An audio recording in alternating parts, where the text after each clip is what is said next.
Bruce, you must have something really good too. Of course I do. It's Bruce Danielson, and I guess I'm here to entertain you too. Good evening, everyone. Welcome to our Tuesday, May 12, Sioux Falls City Council meeting. Thanks for being here tonight, either online or in person. We'll get started by reading our roll tonight, Tom. Councilmember Staley. Here. Brecky. Brecky. Here. Erickson. Here. Kiley. Here. Eitzert. Here. Selberg. Here. Sale. Here. Starr. Here. All right, Councilor Brecky and Kylie will be joining us remote tonight. To give our invocation, we also have on the line with us Dr. David Aronson. So we're going to ask everyone to rise for him to give our invocation, and then we'll say our Pledge of Allegiance immediately following.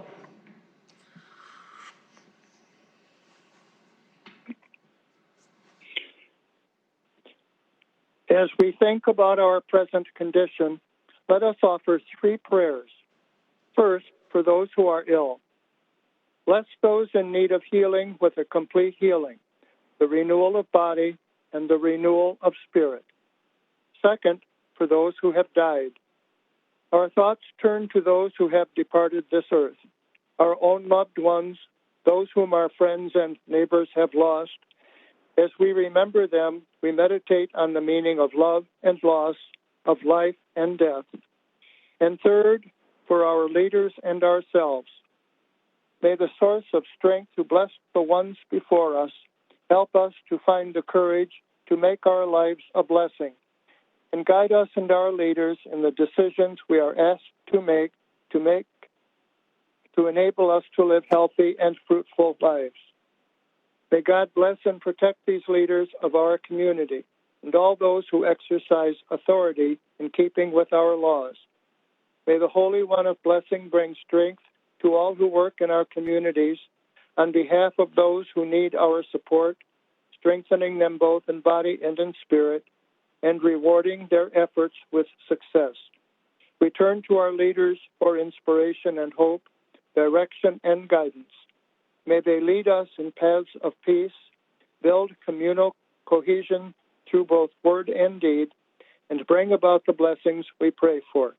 May the one who brings peace on high bring peace and growing safety and prosperity to our community. And let us say, Amen. Amen.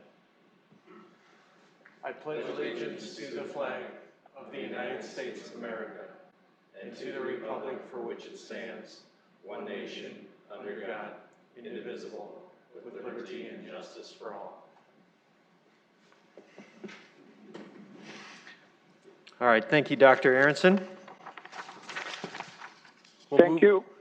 We'll move on to item 4 tonight. That's approval of our consent agenda. Look for any changes or motions to that. Move to approve, Erickson. Second, Selberg. All right, motion approved by Erickson, seconded by Councilor Selberg. Any discussion, council, on that? All right, we'll take a vote on that, please. Councilmember Staley. Yes. Brecky. Yes. Erickson. Yes. Kiley. Yes. Eitzert. Yes. Selberg. Yes. Sale. Yes. Starr. Yes. All right, that passes 8-0. We'll move on to item 15, which is our regular agenda. Look for a motion to approve that. Move to approve, Erickson. Second, Sale. All right, motion by Erickson, seconded by Sale to approve that item. Any discussion, council, on our agenda? All right, we'll vote on that, please. Councilmember Staley. Yes. Brecky. Yes. Erickson. Yes. Kiley. Yes. Eitzert. Yes. Selberg. Yes. Sale. Yes. Starr. Yes. All right, that passes 8-0. Next up is general public input for our agenda tonight. As a reminder, input during this portion will last no more than 3 minutes per person, and in total last no more than 30 minutes. During general public input, the public is welcome to speak on any topic that does not appear later on in the agenda. For regular agenda items following general public input, comments are limited to 3 minutes unless the item is being presented for final adoption, in which case public input is limited to 5 minutes. For all regular agenda items, comments are limited to the agenda item under consideration only. And at this time, I'd like to invite members of the public forward for general public input. Clerk, please note our time is 7:05. Good evening. Mayor, councilors, I'm John Cunningham, 4904 South Oxbow. Last week I gave some bad news about the Ethics Committee, but promised constructive suggestions this week. My first is that you eliminate the requirement in the ethics ordinance that requires citizens to become an expert in the confusing ethics ordinance in order to report unethical behavior. No other place in city code does this requirement exist. If you report that your neighbor's property is overrun with noxious weeds or that a neighbor's dog is barking, the city code does not require that you research the code and identify the specific section violated in order to report the violation. It's easier in Sioux Falls to get rid of noxious weeds and barking dogs than it is unethical behavior. This is not good for the city. South Dakota has the distinction of being one of the worst states in terms of ethics. Sioux Falls has no duty to support that status. It is this code section that allowed the Board of Ethics to sure conduct this ethical issue. I will have to resubmit the issue. It did no good for me. The defendant will have to go through it all over again. It was not good for him. The board will have to go through it again, and their laundry has been aired. It was not good for them, and the city still has an unresolved ethics issue. Everybody lost and nobody gained because of that, the presence of that section. That section allowed the board to sure conduct the issue, and it needs to go. Its only purpose can be to discourage citizens from reporting unethical behavior and protecting offenders. On the upside, fewer reported ethics violations can make the city appear more ethical. Secondly, assuming this was just poor citizen service, a discreet comment from the mayor may get them in line with the rest of the city, which has excellent customer service. This decision by the board did not reflect a strong attitude toward citizen service or a major concern for ethics. However, the board did this after seeking legal advice. I've assumed that the advice included the three normal solutions: amend it themselves, have me amend it, or duck the issue, and that they deliberately chose the worst option. It is remotely possible that they were not given all the options. In that case, my comments are directed to the wrong party. If they were only given the duck option by council, it is a defense for the board. But Mr. Mayor, if I were the CEO of a large organization with an internal ethics committee, and our outside contracted counsel advised them to duck an important ethical issue because of a minor procedural defect, I wouldn't pay the bill. Good day. All right, thank you. Anyone else this evening? Good evening. Good evening. My name is Jackie Peterson-Krenz, and I'm from Dance Gallery, South Dakota, which is 218 South Main, just across the street. And my request has to do with the McKinnon Park band shell. We, as everybody in the city, has had some kind of change dealing with their business. The change that I've had is that we had 12 recitals and all of them had to be canceled. And I think all of the parents and students are basically understanding and behind the decision I made.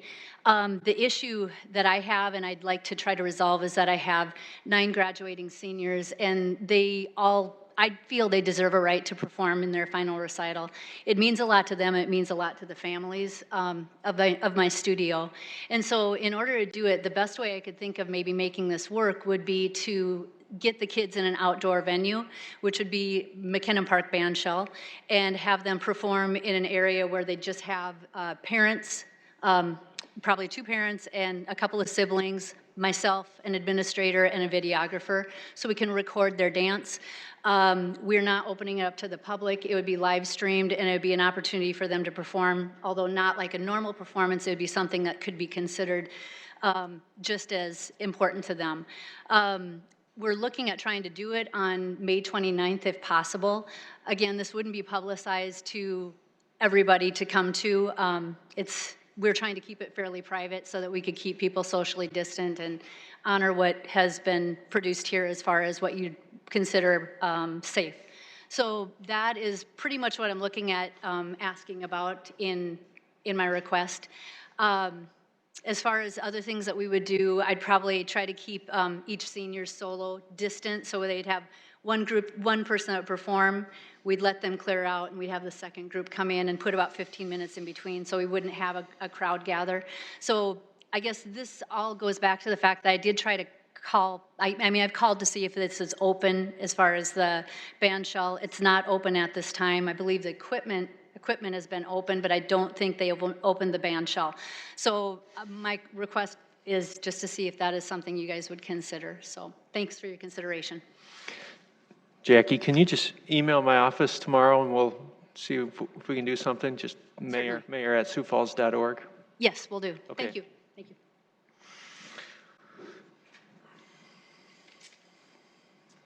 Mayor, City Council, joining you this evening. My name is Tom Bosch, 5201 South South Stockwell. I was giving you my old address, South Stockwell Circle. I'm joining you this evening to really express my appreciation. First of all, I usually like to go by the cuff, but this is important. I want to make sure to read all of this. So, and gratitude for the amazing support Avera received last week from our city and so many others. As you all are aware, last week Avera collaborated with Minnie to conduct a COVID sample targeted screening at Washington High School, and I was blessed to serve as the executive incident commander on behalf of Avera. Though everyone is well aware of the naming of the company whom employees were tested, Avera made a commitment out of respect for the employees and organization that we would not share their names, so this evening I will honor that commitment. In total, there were 3,838 samples collected. I wanted to share a couple of examples of what I saw and heard over the course of the week, or as I like to say, times when God showed himself through others. A nurse who took the time to calm a child who was scared and spoke to him with understanding until he was ready for the test to be administered. A 25-year employee named Terry from the company we were serving, who brought in $500 in Starbucks gift certificates one morning he purchased out of his own pocket to express his appreciation. Countless interpreters speaking in 10+ languages to make sure there was understanding in the process. In all, there were 16 local businesses who provided services, in some cases donated their services or equipment. I would especially like to single out several entities that included the company and their employees who put their trust in Avera. The Sioux Falls School District, specifically Washington High School. The National Guard for setting up 14 tents. Lutheran Social Services, Muslim Community Center, and ambassadors from the company that served as interpreters. The South Dakota Department of Health and Center for Disease Control, who did anything we asked. LabCorp, who served as our lab partner. The City of Sioux Falls, who provided valuable resources. I especially want to single out Regan and Sandy, who took my call at any time and were available and participated each morning at 7:30 a.m. calls and each evening at 8:30 p.m. calls. Finally, to my colleagues at Avera, which included over 100 staff, some of who were on the front lines and others working hard behind the scenes. Each of you have my utmost admiration for the way in which you demonstrated our mission to make a positive impact in the lives and health and persons and communities by providing quality services guided by Christian values. And in a close, my father worked at this company, started after World War II. He served there 41 years. He retired in 1988. He made the wise choice for my mom to receive his pension. So for 73 years, our family has been blessed by that company and the owners that have taken it over to go ahead and to support, and my mom gets a check every month. So thank you, God bless, I appreciate all you do. Thank you. Appreciate it. Anyone else this evening? Come forward.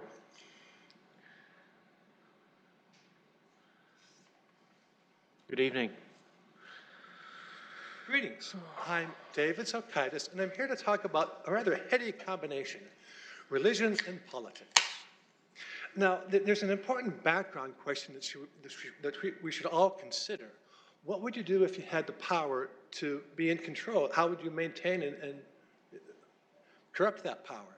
And is this kind of thing happening? Well, there's different areas you could look at law, religion, but we're going to think about religion tonight. Religion has some very lofty goals, worshiping divinity with a sense of community. But unfortunately, sometimes people add accessory goals. In the ancient times, religion supported kings. Kings aren't always the best people. And sometimes religion can be used to support the status quo. I saw a good example of that, and I think it was the last council meeting when the invocator provided lavish praise upon the current leaders. It sounded too much like a political rally to me. Sometimes people use religion for pretense. You start a meeting with prayer, not necessarily here, and then you go and do not very nice things, something we should be aware of. Sometimes people use religion to rally for faith, family, and freedom. Makes a nice speech, but doesn't really say very much. Sometimes you use religion to promote extremism. Well, we should try to avoid that. It's not very healthy.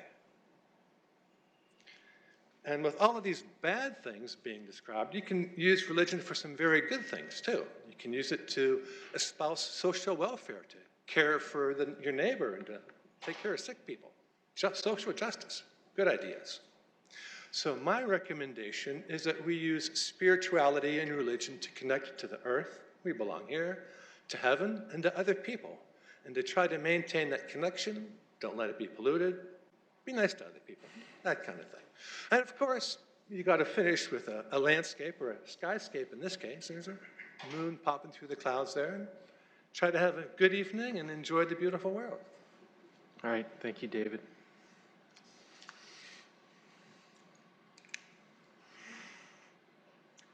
Good evening. Hey, good evening.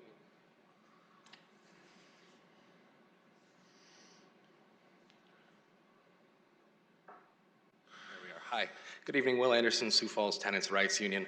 I'm here again to ask you to use your power to act in light of a growing eviction crisis in our community. But first, I want to clarify a few things. While we're grateful that the Multi-Housing Association has joined the conversation, the landlords they brought out to last week's council meeting misconstrued our call. We are asking for a moratorium on evictions for non-payment, nothing more. Landlords can still evict tenants who violate their lease terms or damage their property. Just as you've halted utility shutoffs, those customers are still responsible for paying their accounts, but you have given them time. Our ask is nothing more than that, time. While we are again grateful for the One Sioux Falls Fund, it appears it is not enough. More and more people are falling through the cracks. And no anecdotal evidence that 100 landlords could come up here and say, well, we're not evicting people, or nobody that I know is doing that, can change that, because clearly someone is. Our eviction levels are climbing. And on a quick aside, I just want to take this moment to give a public shout out and a really heartfelt thanks to Sean Doherty at A+ Rentals. We found out today that they are not evicting tenants for non-payment at this time, and that deserves applause. That deserves to be praised. But it also must come with a deep understanding that this is not the rule. This is an exception. Our numbers are climbing. I first brought this matter to you 5 weeks ago on April 6th, raising our concerns. I've taken the time to find and show you the data. I've taken the time to highlight what the law and the charter authorize and prohibit you from doing. The spike that we told you would happen has happened. Our eviction levels are up approximately 20% since the outbreak of COVID. We have 10 evictions on file for the 8 business days we've had so far in May, and if that trend continues, we will end May with approximately 26 evictions, an increase of, you guessed it, 20%, again, despite the federal moratorium on Section 8 evictions at this time. If you can't regulate the license that you issue and you require by issuing a moratorium, will you at least do something? Pass us a supportive resolution. Show us that you are taking further action commensurate with the increase in eviction totals. You've shown us that the city has money to spend, and your votes tonight will further demonstrate that. We've highlighted a problem, and if you can't take direct action to solve that problem, take the resources you have and allocate them accordingly. I know you may feel like you've done enough, but the data suggests otherwise. We are imploring you to allocate sufficient resources to keep people either housed or from being homeless. We're of the opinion that even one person or family displaced at this time through no fault of their own is one too many. Please turn your care into action. Thank you. Thank you.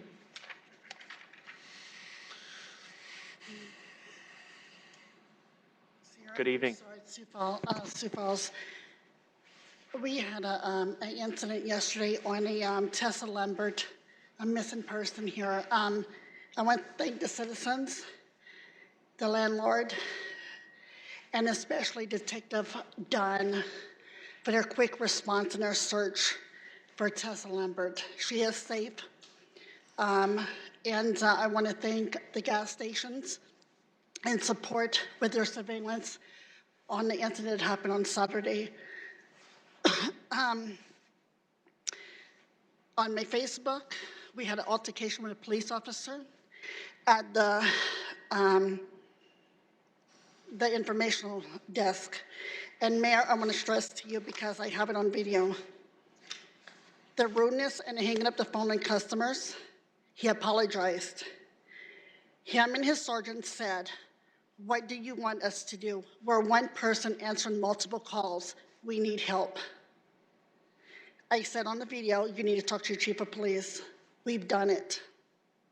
So I said, I will be addressing the mayor to see if we can get 2 officers or whatever at that informational desk in the high peak areas of calls, because they're so under stressed that they're hanging up the phones on customers on the non-emergency number. And then when they call back, they're waiting 9, 10, and 15-minute calls. That is not very good customer service. Do I blame this police officer? No. While I was there, the phones was ringing. He had 9 calls by himself. They said that the police department is understaffed. I get that. But we need those officers. We need them to answer those phone calls here. So I said, I'll come, Mayor, and see what you can do about that. But Chief Burns doesn't listen to their officers, and I have it on tape. So he needs to listen to his officers, because he's no better than his officers when they need help. We had a domestic on 15th and Grange, and I recorded that. And on the recording, the officer told me to leave or be arrested. And I called the sergeant to report that because of constitutional rights here. She would have arrested me. That would have opened up a big lawsuit for the city here. I understand it was a domestic. I understand that some of them don't like to be recorded, these police officers, and it is what it is. But if you stay 20 feet away, even if it's a domestic call, whatever it is, and you video, you have that right. So she was addressed internally for that, and hopefully it doesn't happen again to anybody else videotaping on incidents in high crime areas and neighborhoods. Mayor, I please ask if you can help. That would be appreciated. Thank you. Anyone else this evening for general public input? All right, we'll move on. Tom, next item, please. Item 17, a resolution vacating a portion of the 66-foot wide section line right-of-way lying adjacent and south of the Interstate 229 northbound off-ramp right-of-way at the Benson Road interchange as shown on Exhibit A. Hey, Kurt. Good evening. Kurt Beppel with Engineering. There it is. The section line right-of-way that we're discussing tonight is in the Wexford addition near I-229 and Benson Road. It'll be in the southeast quadrant. Sayer Associates, on behalf of the owner, has submitted the petition to vacate. Meets all the city requirements and does South Dakota codified law. The north limit, you can see in the video, picture there, sorry, terminates at the interchange right away. We have been coordinating with the South Dakota Department of Transportation on that, and meets their needs for future expansion of that interchange. A neighborhood meeting was not required. It is out in the middle of nowhere. There's no road there now, and essentially just looks like pasture land. Engineering does not have any concerns with vacating this right away. All right, thanks, Kurt. Anyone from the public here to speak on this one tonight? Councilors, got any questions for Kurt on this? All right, look for a motion. Move approval. All right, motion approved by Selberg, seconded by Erickson. On that, any discussion? All right, we'll vote on it, please. Councilmember Staley? Yes. Brecky? Yes. Erickson? Yes. Kiley? Yes. Nitzert?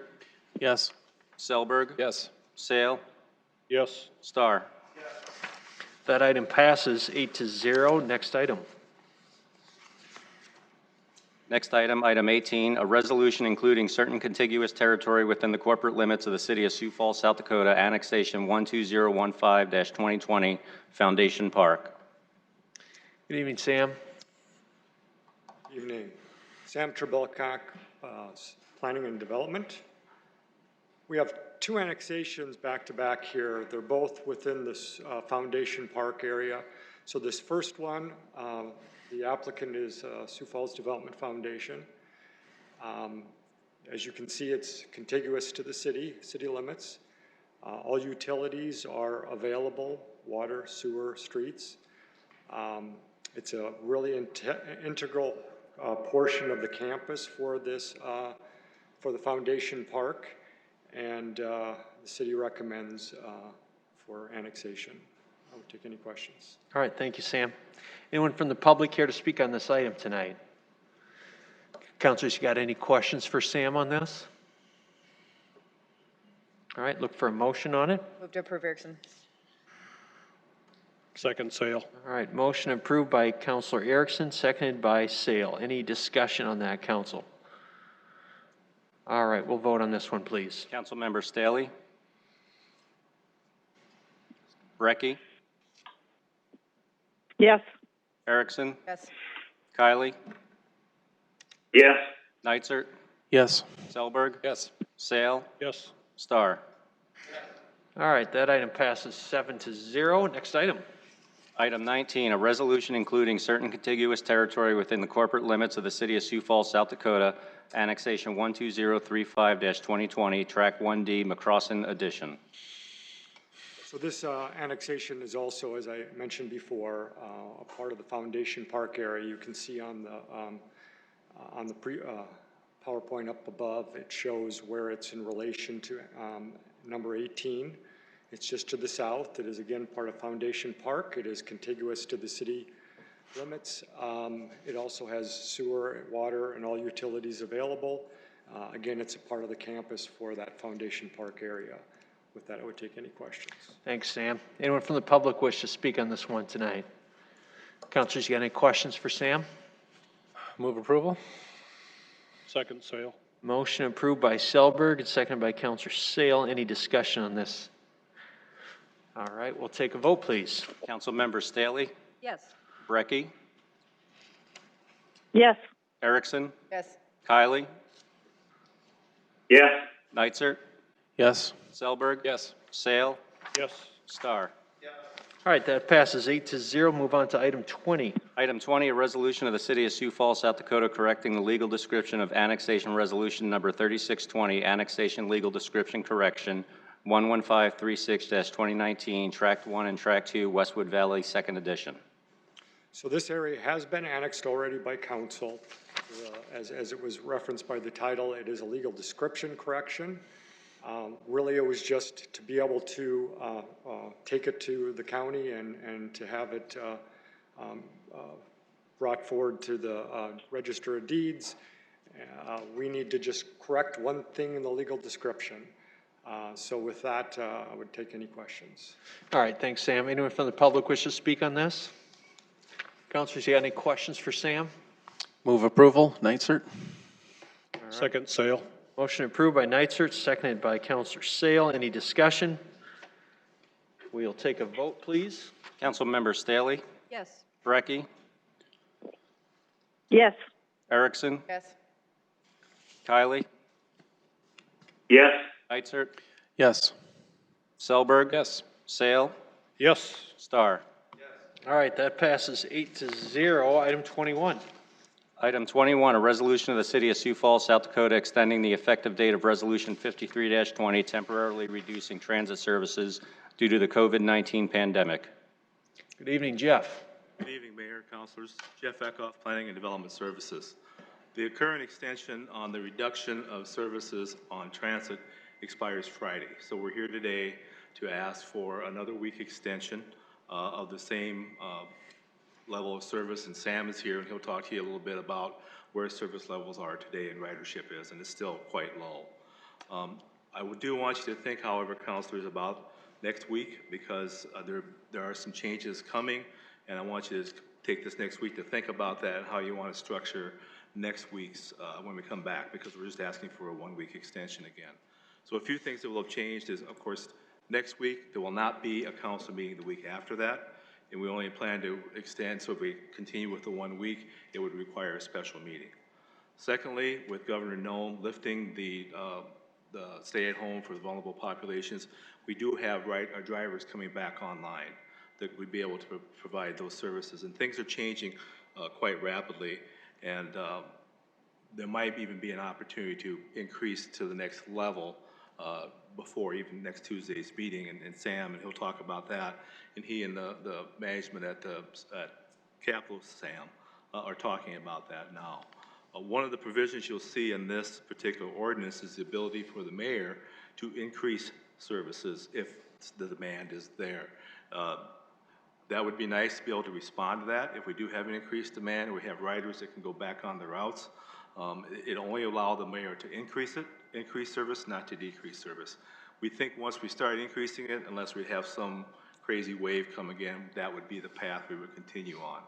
The next step would be to restore the 6 suspended routes and leave them at hourly service, which is really the way we came into this, and then things got crazy. We had a driver that tested positive, and then that's why we had that mass amendment, you might remember, when we started going, we went right from there to the suspended services.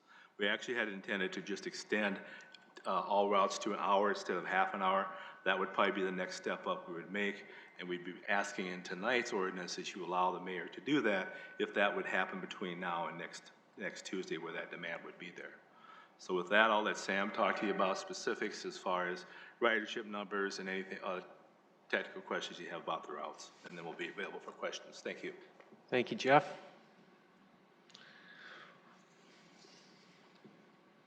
Again, Sam Trebelcock, City Planning and Development. So I wanted to take you through, because certainly I think you deserve an update at this point, kind of where we're at in terms of ridership and staffing situations.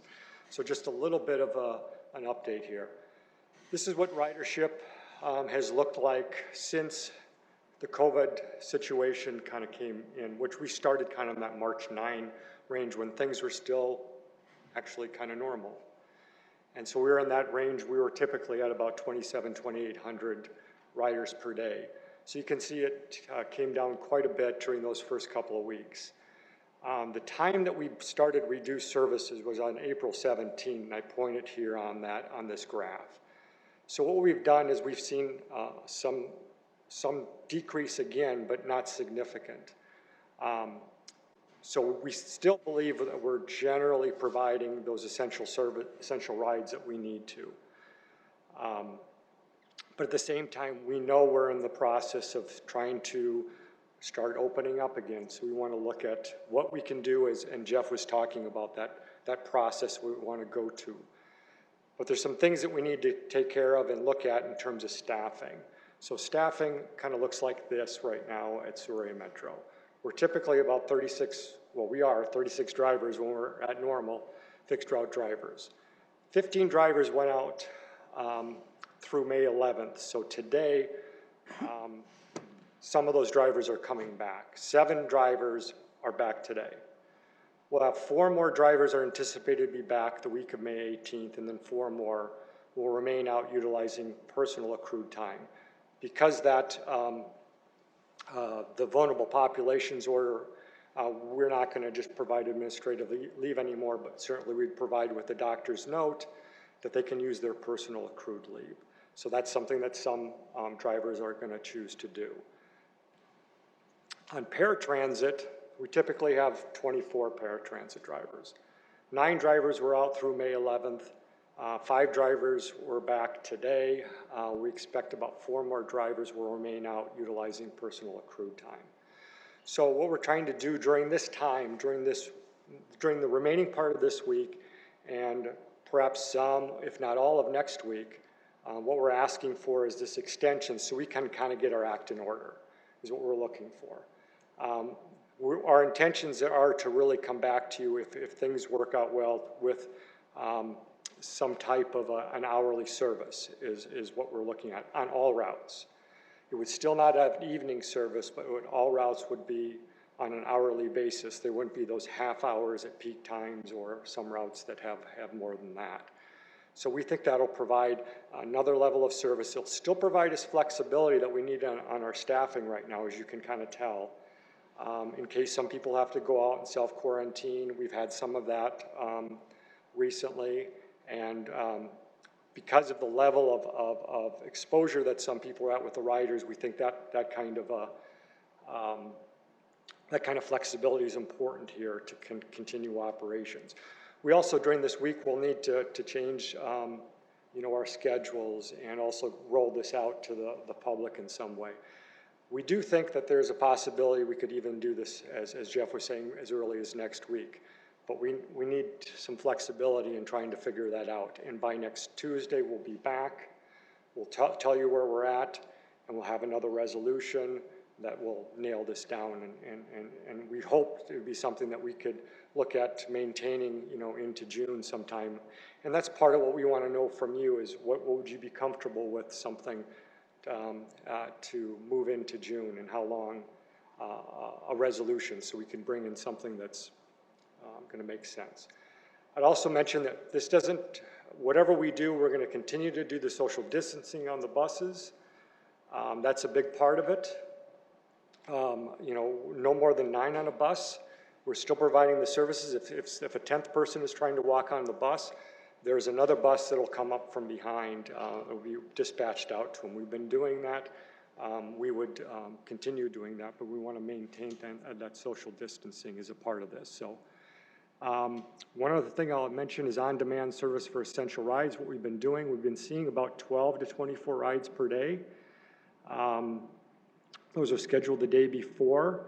And they've typically been, as I talked about last week, for work and medical trips, but they're also available for pharmacy or grocery trips.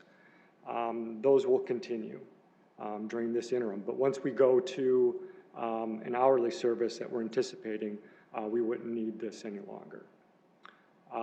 With that, I would take any of your questions. All right, thank you, Sam. Is there anyone from the public wish to speak on this item tonight? All right, councilors, you got any questions for Sam or for Jeff on this? Councilor Neitzer. Sam, so, and this may be because it's so intertwined and you work with them very closely, but you've been saying we in terms of, in referencing, working with the employees. And it's important to note, and we haven't really noted this in the last few weeks, they're not our employees. Right. It's somebody else's employees. There is no relationship in terms of that. I mean, obviously you work with them very closely. So given that, what involvement do you as a city have in terms of some of those decisions about what, whether they're going to pay their employees time off? I mean, a lot of that obviously would be presumably not in our authority. Yeah, that's correct. I mean, certainly with management over there, we'll talk about it. Where it really affects them is the service levels, and that's the things that we continue working back and forth about. Certainly, we'll talk about what are some of their options are, but you're absolutely correct. It is their call how they deal with their employees and how they'll work with their employees. So I mean, we dictate what service level we want, and then that plays into what they're going to do in terms of their staffing. And I don't know if the director wanted to address that as well, if that would be okay. You're correct, Councilman Neitzer. They are not our employees. There is another level of involvement and complexity here, and that's PTAB, the Public Transit Advisory Board, that all of these route changes go through first, and so that's kind of and then we have the union. So it's a kind of a balancing act between SAM management, our staff, the union, and the PTAB board. There's a lot of moving parts to make changes. And I do have one other question, but speaking of that, do you have to convene the PTAB board each week? Did you have to do it again here to do this? We did not this particular time because their initial recommendation was to extend this to the end to May 30th. Okay. And so we were able we contacted them, let them know, but we worked with Charla, our city attorney, for that, and we agreed we did not need to hold a formal board meeting.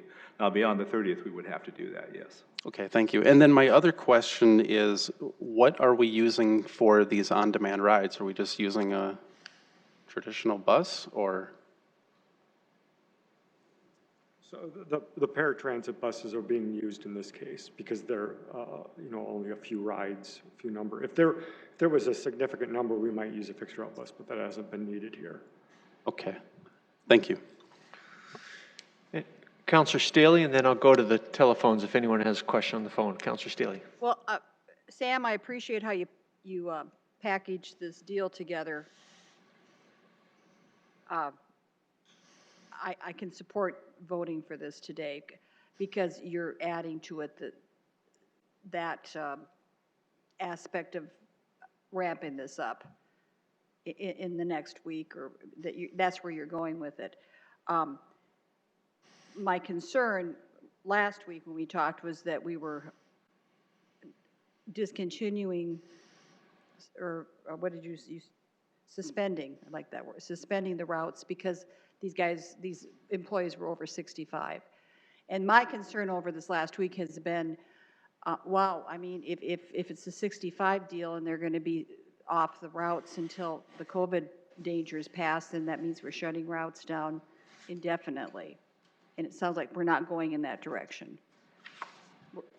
That's correct. Yes, and so the other thing that Kathy Brechtelsbauer, bless her heart, called me again, and we talked about this, and she said, Teresa, why couldn't we hire school bus drivers to fill in the vacuum? Because they're not working right now, and they certainly would have the credentials to operate a bus. Just to throw that out, if you're looking for people to temporarily fill in. The training that would be involved, I mean, there's quite a bit of safety training that we would need to do, and there are different kinds of buses. With FTA money, you have to go through pretty rigorous training, including also looking at drug and alcohol screening and those kind of things. So I'm not saying that would be necessarily that they couldn't make it work. It would just take some time. Well, and we're going to have some kind of backup because if there's a void there for a route and the person driving it is taking this extended leave, then we need to step up and say who's going to fill that, right? I mean, otherwise we're going to leave a route closed for months. Well, again, we're trying to do this where we're looking at the demand and the staffing levels. What we're saying is demand is low enough that we'd be able to keep some flexibility with staffing to account for that. So we think we've got a pretty good plan based upon that. Good. And moving forward to what you're talking about is be able to serve the entire city still, albeit not at the exact same level, but at least we're covering the city. Well, and I think it's a little problematic when we say there's not a demand there, but it's not. They couldn't use it even if there was a demand. I mean, the bus route's shut down. So we can't really determine what the demand would be for that bus route, aside from those on-demand requests that you're getting. But as far as getting back to the regular flow of what it was before this COVID thing hit, you've actually got to be having it in availability to gear that. And certainly our goal would be to head towards full service. There's no doubt about that. So over the next month or two or whatever, we would continue monitoring that, those needs and continue coming back to council and talking to you about what we see and what you see is needed here. And one more question here. Someone was asking me, the pilot program we were going to do in June, I mean, all this on-demand thing, is that just kind of been put kind of in the back burner now? No, we continue to discuss that and how we would work this pilot in this environment is part of the issue, no doubt about it. But it's still being discussed. Okay. Any questions on the phone from Councilor Kylie Obrecki? All right, any other questions in the room here? Councilor Neitzer? One other follow-up. Obviously, you have to worry about it because you are working with them, but again, being their employees in terms of all of how are they going to staff it, it seems to me we tell them what the service level is and how they're going to staff it, not to be too mercenary, is frankly kind of their problem. So, I mean, if they have if they want to have people under, over 65 and not work, or they walk off the job or whatever else, we tell them what the service level is and they're going to have to staff it. Well, yeah, I would, a couple of things that, first of all, the idea of the over 65, most of them were in the vulnerable individuals category, not actually over 65. There is a few. But I wanna A make condition of some sort. Yeah, but Okay. understand, I don't think we want to put them in a position where they're making drivers, first of all, either work overtime or not to be able to put service out on the street. They might be able to do it over a period of time with training and bringing more employees in, but you don't want to put them in a position to fail. Absolutely. No, I agree with that, but obviously it's primarily going to be their responsibility. They have a contractual obligation, and we'll, to the extent we can help them, but if there's demand, we got to figure out how we work with them, but at the end of the day, they need to figure out how to staff it. Yeah, good question, and your and Councilor Staley's questions are well placed. But the thing we have to remember is the cutback in services was a reaction to the drop in demand, not the other way around. Oh, and I totally agree. I mean, you look at that, it dropped off the cliff. I mean, there was some, the other side of it, there's always another side, of course, are people, calling the mayor and saying, why are you driving empty buses all over town? Aren't you wasting taxpayer money? Aren't you encouraging people to be out when they shouldn't be out? Why are people, these people, they should be socially distancing, they should be staying home? And those are actual calls we receive, so that's always the other side of it. And I totally agree. I wouldn't promote just continuing to drive empty buses either when I see it going down 90%. And I think it's going to be kind of a toe in the water thing to see, you start a route up, kind of see what the demand is, and then you may have to tweak a little bit because it's hard to project until you start it back up. Correct. And at the end of the day, you're right. If the demand is there and they can't meet it, then they have to find a way to meet it. That's a contractual situation that we get into with them. But so far, we've been able to work together with them. We've been able to match demand with drivers. Coincidentally, demand was down and all other things that came with that, which is probably happens in workplaces all across the city where you had vulnerable populations, you had people without daycare, you had people who had kids who had vulnerable situations who wanted to stay home. And we see some of that even in our department as we prepare to go back with people with all those different circumstances. So it's a balance and it's difficult. There's no doubt about it. And we will keep an eye on it though. Thank you. And finally, are you looking for direction from us tonight or just? No, we just want to let you know. As far as telling you when we'd like to meet next, or? Well, we're going to meet next week because there's a regular meeting. Okay. And so we're going to extend this to Friday. What I'm asking you is to kind of think ahead. So next week when we come to you, we'll have more information. We'll have updated information on ridership. We'll know better where we are with the drivers, and we will probably be asking for you for a little bit longer period if we feel that we're in that right direction, just so we don't have to have a special meeting, just to move it one more week. Okay, thank you. And a little flexibility. Thank you. Right? All right, thanks, Jeff. Look for a motion on this item. Move to approve Erickson. Second, Sale. All right, there's a motion to approve this by Councilor Erickson, seconded by Councilor Sale. Any other discussion, Council? All right, we'll take a vote on this, please. Councilmember Staley? Brecky? Yes. Erickson? Yes. Kiley? Yes. Neitzert? Yes. Selberg? Yes. Sale? Yes. Starr? Yes. All right, that passes 8-0. Any new business, Council? Move to adjourn. Anybody else want to go? Second. All right. Motion by Starr, seconded by Selberg. All those in favor say yes? Yes. Yes. Opposed? All Yes. right, we're adjourned. You're the only one.